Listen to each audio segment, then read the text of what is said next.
Welcome back. It's a fast world where literature is getting limited to net surfing and status updates. Do we really have time for books? If no, there is something coming up in Nama City, a festival of literature. As Vikram said, books are said to be man's best friend. In an era where information is at our fingertips, everyone has easy access to it in the form of smartphones and other gadgets. But in the digital era, has our love for books diminished? The answer invariably would be in the affirmative. To draw the young generation into the world of books and literature, a literary extravaganza called the Bangalore Literature Festival 2012 is slated for December this year. This was announced today by the Fest founders and celebrated authors like Sashi Deshpande and Vikram Sampath. I'm here to give advice. I don't think I've done it single thing, but I'm very happy that they're doing it. I think with a lot of readers, especially the youth, the attention span and the time that one needs to read a book is very limited these days. Unfortunately, everyone leads very fast-paced lives.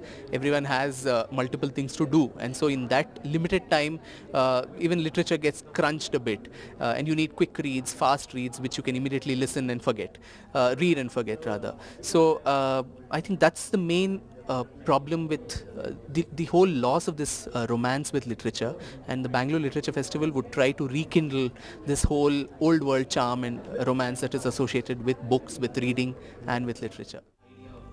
The Literary Festival will be held from 7th till 9th of December this year at Jaya Mahal Palace in Nama City.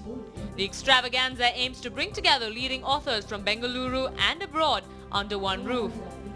Renowned authors like Ruskin Bond, Nisar Ahmed, Mark Tooley, Pavan Verma, UR Anantamurthy, Sashi Tharoor and even Chetan Bhagat will be attending the fest together to share, learn and impart enriching experiences. festival with global aspirations and without the help of... It is so that we can catch them young, because and I know that, our children are not really involved or interested in books as much as we used to be, because we didn't have any other form of distraction, A book meant everything to us. It was our window to the world. So it's like Vikram said, we want the romance of reading to come back. Visitors to the festival will be able to experience and attend interactive sessions and panel discussions on different genres of these renowned authors. The extravaganza is not only about books and literature, but also about music and the culture of Karnataka, which makes it a local fest with global aspirations. Thanks, Shashiji. Belly Thomas, News 9, Bengaluru.